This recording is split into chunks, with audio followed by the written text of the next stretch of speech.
So, ladies and gentlemen, good afternoon. You have all noticed that in recent weeks, energy prices have been surging. Pressure is mounting on the energy industry players to decarbonize and fully embrace the energy transition by 2050. All of this raises a lot of questions, obviously. First of which is, where are we at currently with the energy transition? Some of the questions follow. Which energy sources do we need? What should we do about the current energy infrastructures and the old energy infrastructure? And also, how do we keep the energy transition affordable for everyone? In short, what is at stake for both the energy sector's companies and investors? To address those questions, I'm delighted to welcome on stage 5 experts.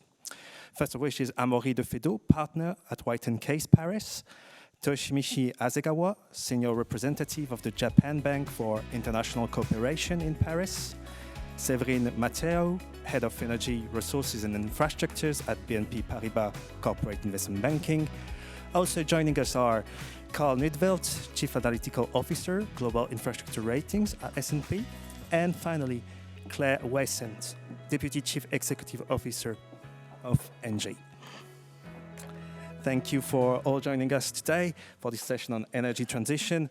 And what I would like to do first is taking a look at the big picture of the energy transition landscape. So my first question would be for Claire. Claire, how do we reach the needed energy transition, the needed energy mix across the globe? And what still needs to be done to reach it?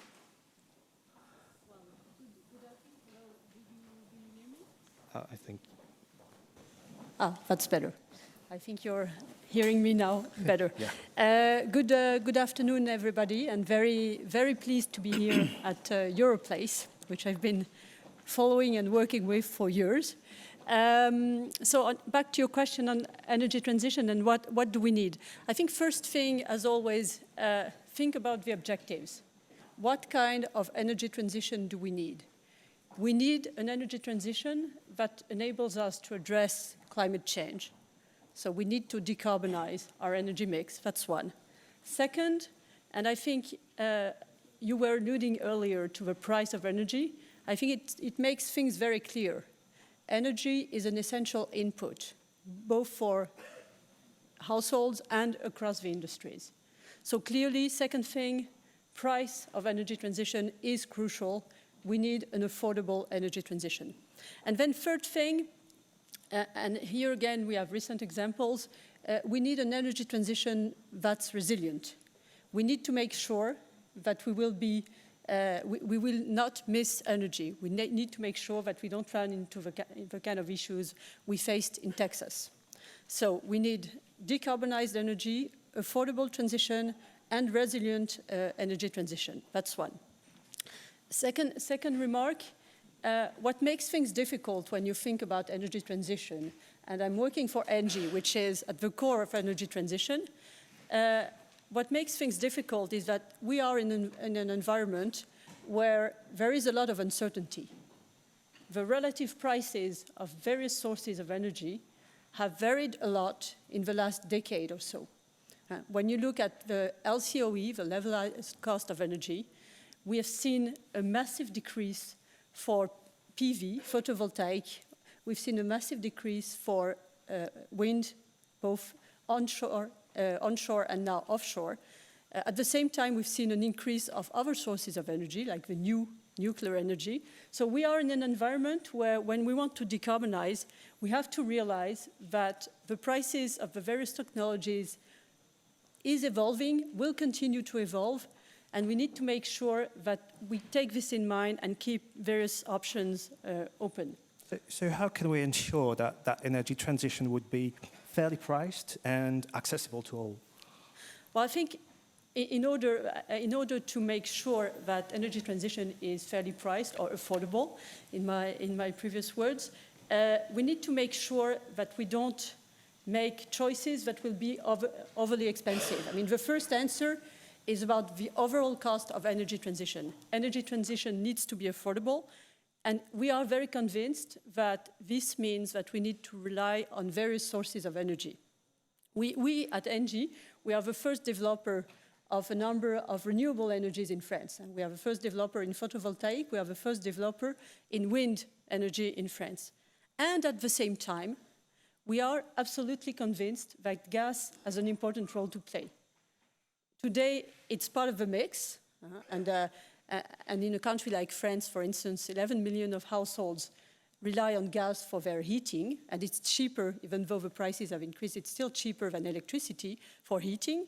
That's the first thing, but it's also a transition energy. When a country moves from coal to gas, it divides by 2 its emission, and we are convinced that the gases will continue to green, both through biomethane and green hydrogen. So it's an energy in transition. It's also an energy that should be on the finish line. And we are convinced that relying on various sources of energy and keeping the doors open is the best way, together with energy efficiency, of course, to make energy transition affordable. So that's the key answer to your point. Make energy transition avoidable by embracing a multi-energy framework. And then, of course, because energy transition has a cost, at the end of the day, all the governments will face the fact that they will need to protect households with lower income from the cost of energy transition. But the first answer is really make energy transition affordable and reliable. Thank you, Claire. I think that sets the scenes very well. My next question would be for Amaury. Amaury, what are the market trends, what are the market drivers that you see currently in the energy transition landscape? Good afternoon, everybody. Happy to be here with you. Yes, the question is a question with respect to the energy mix here. And by answering that question, I assume that no single source of energy is better than the others. Clearly, it's linked to, for example, the price of certain energies, for example, natural resources or gas. For other resources, it's a question mainly for wind or solar. It's a question of discontinuous nature of the production, which requires storage. I propose that we concentrate on 2 different sources of energy, one being hydrogen, the other being offshore wind, which are, in my view, I would say the 2 main trends on the market, actually.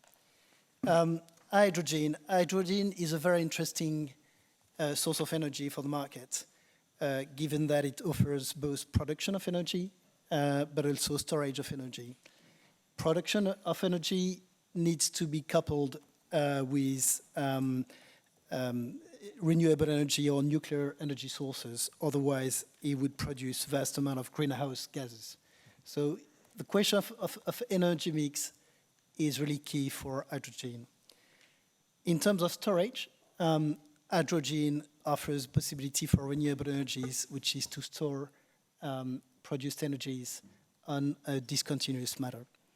So I would say that a simple answer to your question is hydrogen is a very good answer to the energy mix and offers vast capacities here. However, we see a few issues in relation to hydrogen. The first one is that the trend we see on the market are mostly private investments. You've probably heard recently about a few announcements made by Ardian, but also by TotalEnergies, Vinci, and Air Liquide, which have set up a fund dedicated to hydrogen. And it's a pure privately launched project with 1.5 billion euros of investment. I think in the near future, most of the hydrogen project will be small project launched by private investors. And it's the second point, probably coupled with industrial projects. Given the amount of investment to be done, it's pretty sure that hydrogen projects will be linked with very specific industrial projects, such as in the transportation sector, trains, buses, where you need to have a transportation coupled with the production of energy. And it also raises another question, which is how to reuse, how to convert the old and current infrastructure in terms of energy for both the production and that was my last point on hydrogen. But clearly, the other 2 main issues I see before your question are financing and maybe use of public subsidies. If we want to massively invest in hydrogen, the question rises, as it used to rise a few years ago for renewable energies, as to the need for public subsidies to finance that new industry. The other question is clearly regulation. Any new source of energy requires strong regulation, and I would say long-term regulation. But I go to your last question, sorry, which is, can we use existing infrastructure for the purpose of developing hydrogen?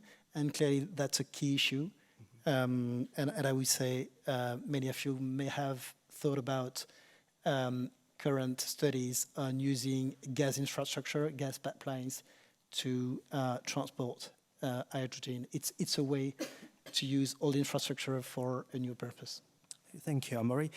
Next question is for Séverine. May I just pick it sure. on the two questions, because I think it's a very interesting comparison, hydrogen versus gas. 2 points I would like to make is, I think Amaury mentioned very clearly that the current hydrogen projects are going to be more industrial focused, because hydrogen is expensive. We have to say that very clearly. Whatever route you make hydrogen from, there's a lot of conversion losses, you need renewables, so it is expensive. But industries are adopting it to decarbonize, especially difficult to decarbonize industries. And what struck me this summer was the European objectives. So Europe Fit for 55 has 2030 objective of 10 million tons of green hydrogen. What struck me there was that the applications it wants to favor is transport, sustainable fuels for transport. It wants to use it as well for existing hydrogen uses in refineries, in chemicals, potentially in fertilizers. So this comes to the point, hydrogen in the first instance will find industrial applications where there's added value. Linking it then to the first point on the gas is we don't see hydrogen really penetrate the power markets where it's a commodity until late 2030, 2040 because of affordability. Gas is much more affordable. Yes, gas emits CO2, but if you were to try to roll out hydrogen on a very large scale, it is very expensive to produce power, to first of all convert it to hydrogen from renewables and then re-inject it into a power plant. It's an expensive process. So it will be part of the long-term energy mix in power, but certainly in the next 2 decades, we would agree that the industrial applications are the more likely. Thank you, Carl. Maybe, Séverine, if you want to react on what's called... Oh, no, I will do it at a later stage, okay. I think. Okay. So, Séverine, where do you see the most promising projects, most promising opportunities in the energy transition field right now? Thank you, Adrien. Actually, we have been discussing a lot about renewable and hydrogen. Nevertheless, energy transition is not solely about the energy mix. It's also about how the highest contributor to the CO2 emissions within all the industry are going to decrease their CO2 emissions. Meaning what? Meaning that indeed we have to decarbonize the energy mix, but we also have to find how to store CO2.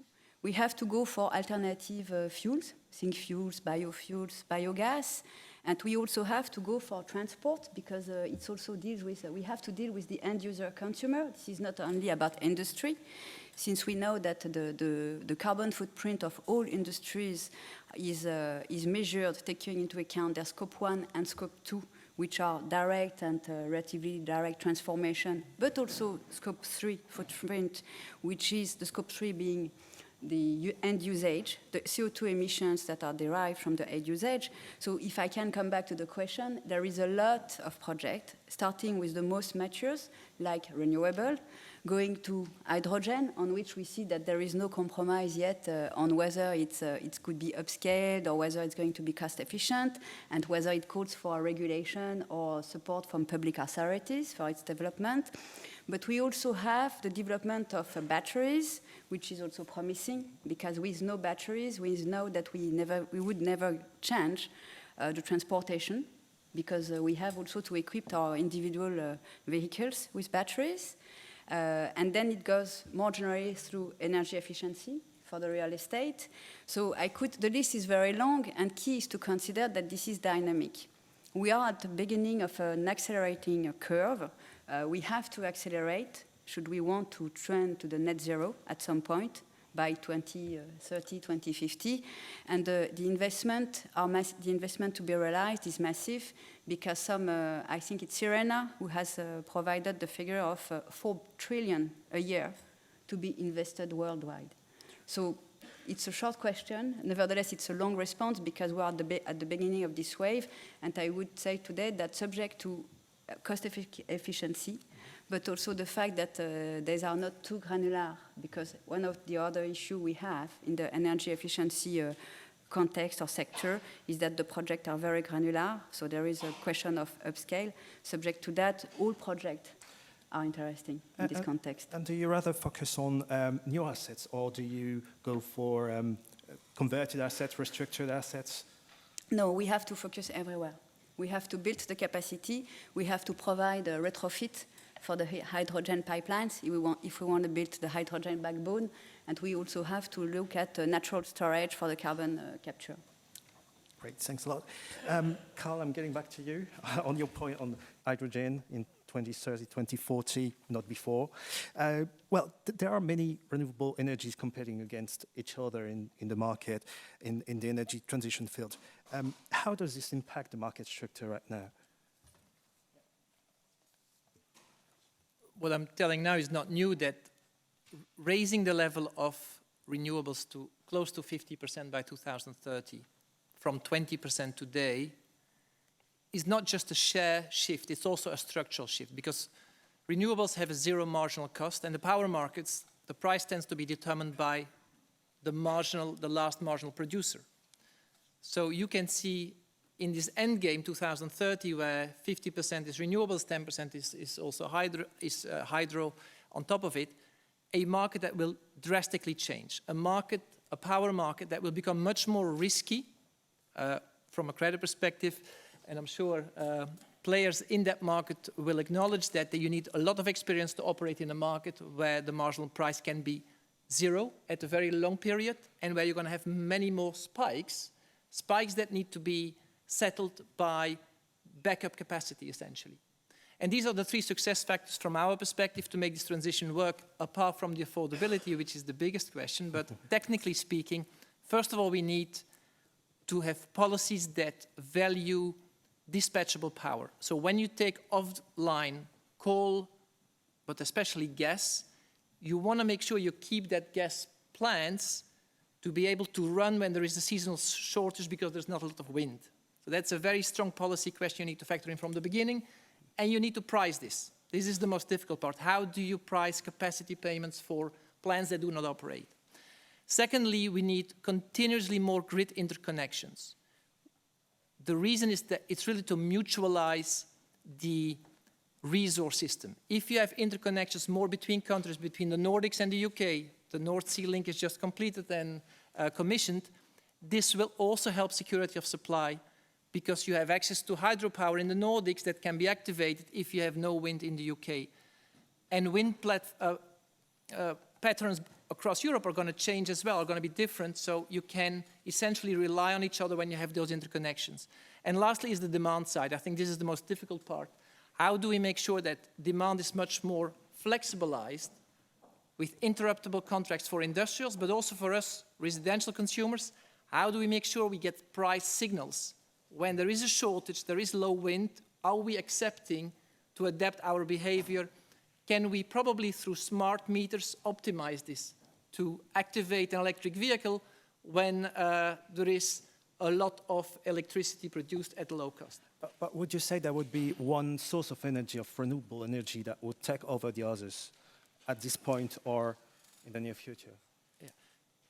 From our perspective, and it was mentioned by other panelists, we need everything. Mm-hmm. The first reason is the amount of new renewables we need to put in place the next 10 years is almost double what we put in place in the last 10 years. So we talk here about 45, 55 gigawatts per annum we need to add in order to achieve the 2030 objective under Fit for 55. And secondly, renewables also complement each other. So solar is not working at night, whereas wind can flow. So the fact that you already have a kind of complementary nature of some of these renewables is going to help to manage the load. And to finish, maybe, of course, solar is going to be the most competitive and is going to see the most growth, we think. But onshore wind has a huge amount of potential as well. The blocking point is there really political and social. We see in the German political debate that getting the permits assigned much earlier is going to be key to the success of onshore wind. And lastly, to finish with offshore wind, I would say offshore wind has one very, very big advantage. As long as we can get the price down. The price is still too expensive, but if the price can come down to 50 euros per megawatt hour in 2030, the big advantage is land acreage. This will be one of the problems that will arise in the next 10 years. Accessing land for renewables will become a social, a real estate, and agricultural topic. Solar needs 75 times more land than a gas plant. Wind onshore needs 300 times more space than a gas plant. This will become a topic when the share of renewables get to those very high levels. Huge numbers indeed. My next question would be for Toshi. Toshi, a key theme when we're talking about energy transition is energy security, of course. What is at stake here for Japan? Thank you very much, Adrian. Thank you very much for your question. Everyone hear me? Okay. Thank you very much. I'm very happy to be here. I'm very glad to talk about energy transition from the Japanese perspective today. Yes, it's true. Today, we often talk about the recovery from the crisis of COVID-19. But in fact, in terms of the energy security, from the viewpoint of Japanese, and I need to say the recovery from the great earthquake in 2011, which hit heavily the eastern part of Japan, has not been fully achieved yet. Let me start by looking at the decomposition of the CO2 emissions by sectors and by different sectors in Japan. At first, it's the energy sector, namely electricity and refineries, which emits around 40% of CO2 emission in Japan, and followed by other industries emit 25%, and the transport sectors emits 15%.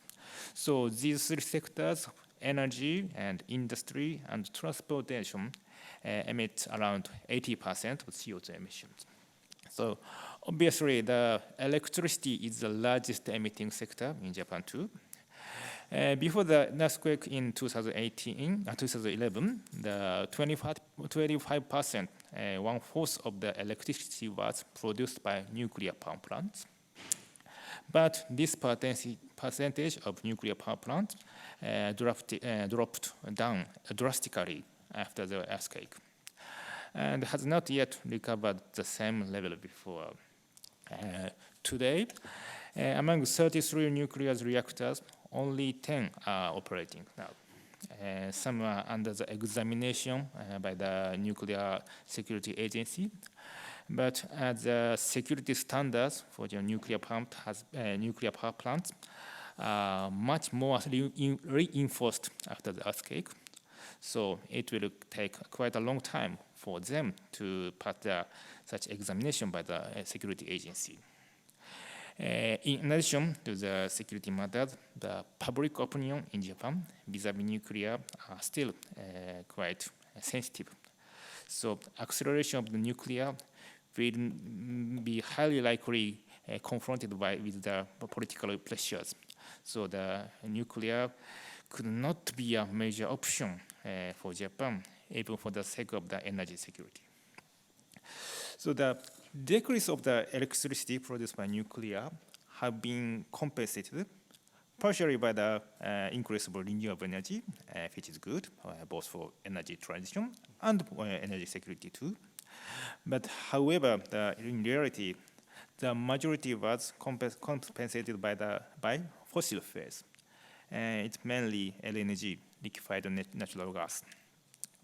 As a consequence, the dependence on fossil fuels was around 65% before the earthquake, but now it's up to around 80%. it's significantly higher than before. So in this context of higher dependence on fossil fuels after the earthquake, unfortunately, moving forward to the energy transition, also with securing the energy security at the same time, it's not an easy challenge for Japan. But it's a challenge, was challenge. So it's a was challenge and it's necessary. So the question is, how do we proceed this challenge? First of all, it's obviously it accelerates to renewable energies. Compared to the European market, especially in the northern part of Europe, as you indicated, the increase in the Japanese market, the Japanese renewable market, is relatively modest so far. Nevertheless, we can observe significant increase during this decade, and the new regulatory framework, which was recently introduced by the Japanese government, will accelerate the offshore wind project all along the Japanese sea coasts. And in auctions for offshore wind projects, European companies are entering and also participate in a bidding. And some are awarded contracts. Of course, these European companies are much welcome in Japanese market. However, at the same time, especially in short or middle term, diversification of energy sources is continuously very important for the energy security of Japan. Here, diversification means not only diversification of the sources, but also diversification of geography too. Among fossil fuels, LNGs slightly or much less pollutant than coals or oils in terms of CO2 emission. Japan has shifted quite significantly from coal and oil to LNG. This shift to LNG makes the good geographical diversification of LNG more important.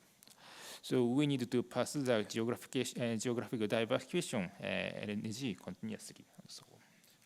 And so what about hydrogen? Because does Japan favor one source between green or blue, or does it support both?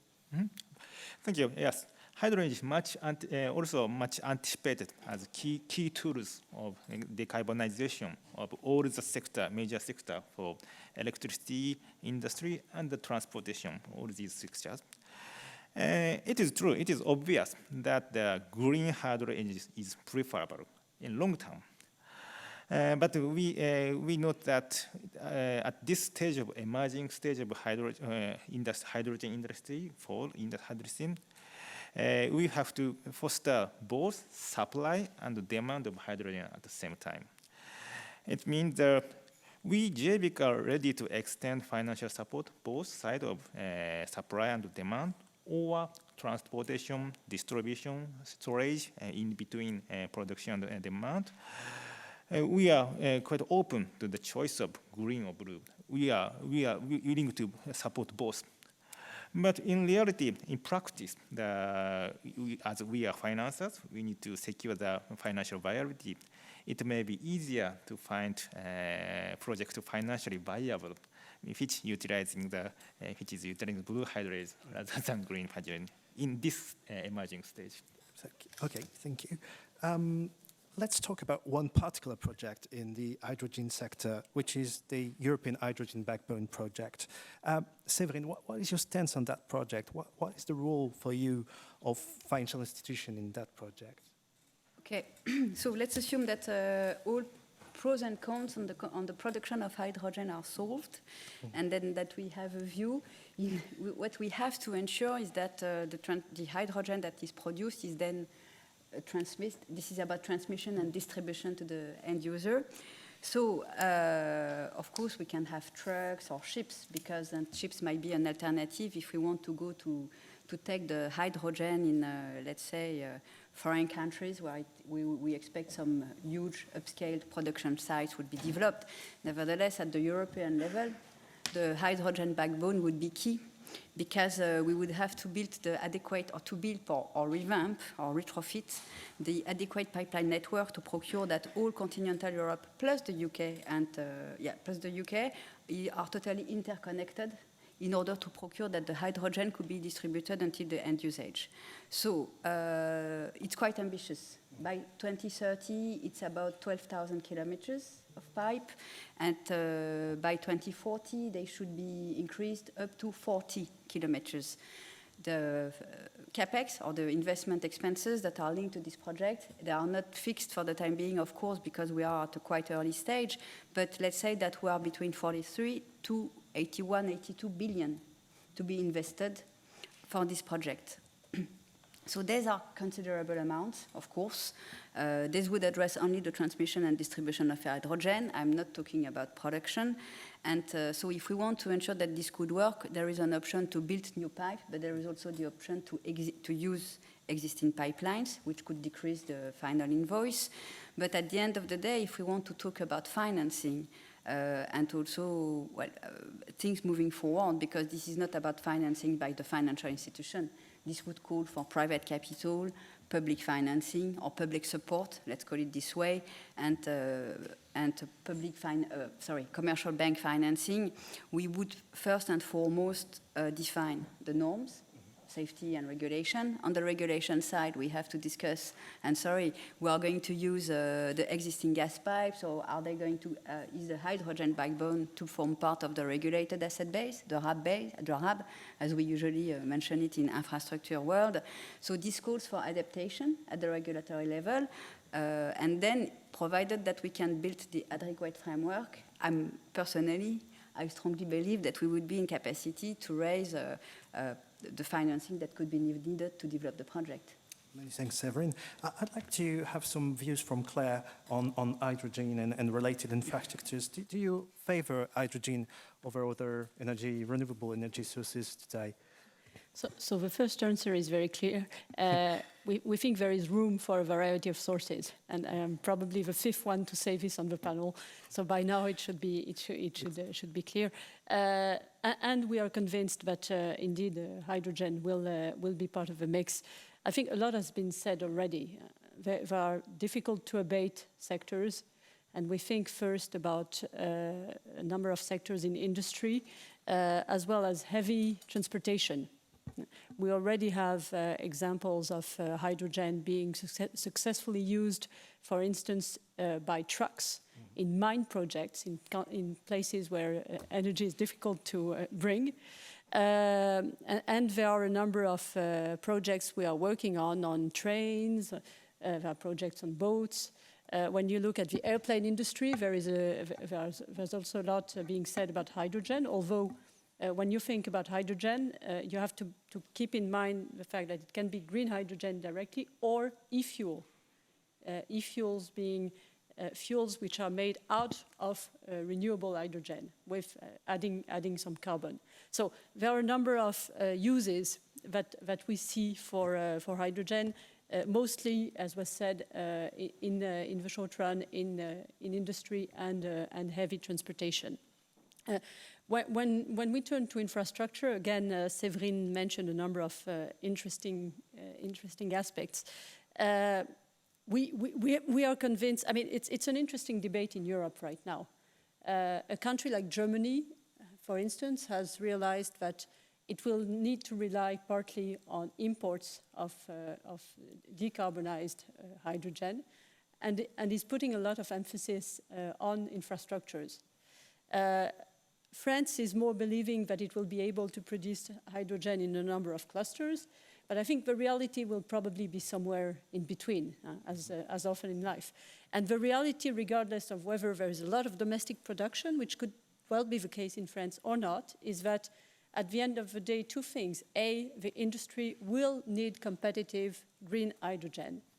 And that's, as we were saying before, energy is a key input for the industry. So we need to be able in France and elsewhere to have cheap energy inputs, including cheap green hydrogen, that's one.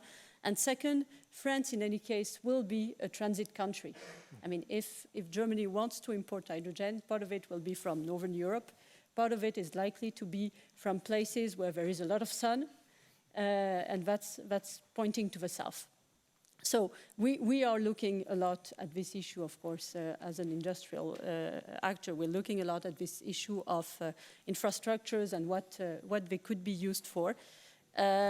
Keeping in mind the fact that when you retrofit an existing infrastructure, it's 3 times less costly than if you build a new one. So there's, of course, I would say from a macro perspective, a macro interest in retrofitting rather than building from scratch if you can devote the existing infrastructure to hydrogen. Second thing is about infrastructure, which is not that often mentioned, but also part of the backbone indeed, is that a key advantage of hydrogen is that you can transport it, also that you can store it. And that's a key advantage in the energy transition of gases green gases in general and green hydrogen. And when you think about storage, and sorry, this is getting a bit technical, but there are different ways to store gases. One of the ways to store gases relies on saline, made of salt, cavities. And these, in Europe, there are a number of cavities with such properties. In France, in particular, they are along the Rhone Valley, mostly. And they would be suitable for storing hydrogen. So that's also an interesting part of the infrastructure. And we are currently developing a project at ENGIE in one of our storage capacity in Étré, not too far from Lyon, where we're looking into how to store hydrogen into these cavities. So yes, hydrogen will be part of the mix. Yes, we will need the infrastructure. And last thing, because part of the infrastructure is existing, that's also a good way to reduce the cost of energy transition. Of course, there will be a lot of investment will be needed, but part of the existing infrastructure will be put to a new use, and that will be a reduction in the net cost of energy transition. Thank you very much, Claire. Carl, we have been talking about energy transitions since the beginning, but it is very demanding regarding certain commodities. I'm thinking of lithium, for example. Would the energy transition be sustainable from that aspect? Yeah. I think it's a very good question to ask, and it's something that only became on the radar screen for, I think, us credit analyst investors very recently. I would encourage, because we only have a few minutes, to read a recent report from the IEA, a very clear, actually, chart report that explains why it is important we focus on the supply chain. And when you talk about ESG, a lot of companies focus on scope 1, scope 2, but scope 3, the equipment suppliers, and actually the raw material providers are as important. Because you can be compliant scope 1 and 2, you just externalize your production or some of the equipment. But focusing now on commodities itself. So the energy transition, according to the IEA, will mean that the mineral intensity of our energy system will become 4 times more important than today. We are going to consume 4 times more minerals, lithium, cobalt, rare earths, copper, in the next 20 years, by 2040. What does this mean? And the reason is simple. An electric car consumes 6 times more of these commodities. The solar is also 6 times more mineral intensive than a gas-fired plant, and wind even more. So first of all, economically, it is really important we have a focus on the cost of these commodities. As we see this year, our sister division, Platts Analytics, had forecast the cost, the commissioning cost of solar to go up 10% this year, and the cost for wind to go up on average 8%. This is the first time we have this big deviation. This is the first time we have cost inflation on renewables, whereas we actually envisage renewable costs to come down by 40% in 2030. This year we have a clear blip of a 10% increase. More importantly, over the medium term, these commodities that we need in very large quantities, if the climate ambitions are going to be followed, we're going to have an acceleration of all these renewable builds. The supply side is not following necessarily. In 2025-26, you see there are increasing gaps, cobalt insufficient, rare earths always has been a tight balance. So you need to think well in advance because it takes 3-4 years, if not more, to bring a new project or to bring a brownfield project to next capacity. So there's a clear risk in our view that we're going to have pressure, inflationary pressure on these commodities in the next 4 years as well. And this requires planning. This requires also policies to think beyond just an off-taker. You need to think about where you source the materials, how you get access to the equipment. And to finish there on the and the true sustainability risk on the environmental part, of course, mining is also quite polluting, not only from an emissions perspective, especially when grades start to decline further, it's more energy intensive. It's also polluting in terms of waste. So it's something, again, to have on the radar screen when you look at the all-in equation. I don't want to be too negative because there was one simple explanation that an electric car on a full cycle still is twice less consuming in terms of emissions than a traditional car. So I'm not saying that energy transition, we shouldn't go there. It's just a consideration to take into account. Many thanks, Carl. I'd like to talk about another pressure with Amaury, which is regulation, green finance regulation. Those upcoming regulations, SFDR, I mean, SFDR is already implemented, but technical standards are to be implemented next year. But we've got SFDR, CSRD, green taxonomy. All of that put investment managers and asset owners under pressure. How does it affect the financing of the projects, in your view? Your question is a very good question, and I think we've got two main focus to answer that question. The first one is EU taxonomy. You've probably all heard about this. It's recent regulation in order to meet EU climate change. I mean, the idea is to achieve a clear definition of what is sustainable and what is needed to be sustainable on the market. So the idea of that new regulation, EU regulation, is clearly to define criteria applicable to what is considered to be a sustainable activity. So it's a very good principle, obviously, and it applies, as you say, to many financial actors on the market, not only debt, but also equity. And obviously, many investment funds have been put under huge pressure in terms of control, in terms of the type of investment they're allowed to do based on ESG criteria, generally speaking, and more specifically on EU taxonomy.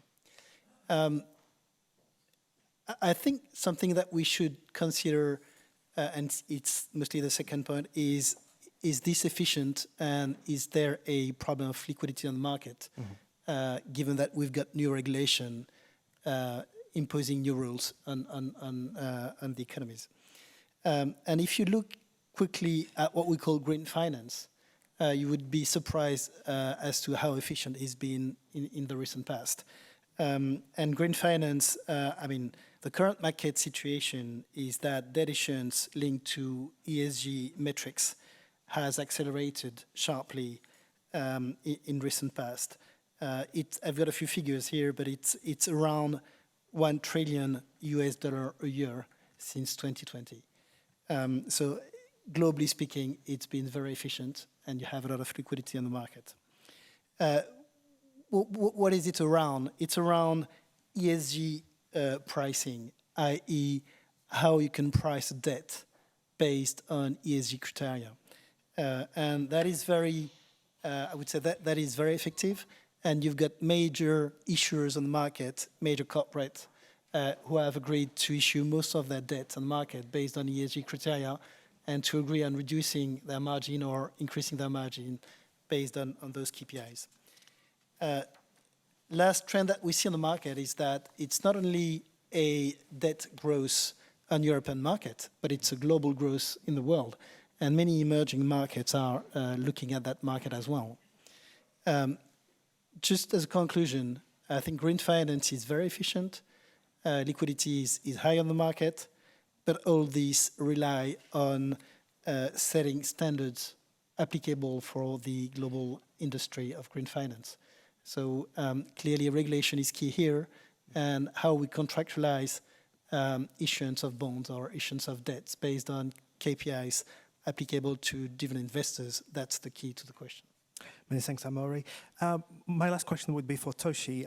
Toshi, is there enough cooperation, coordination between financial institutions and between states in the energy transition field?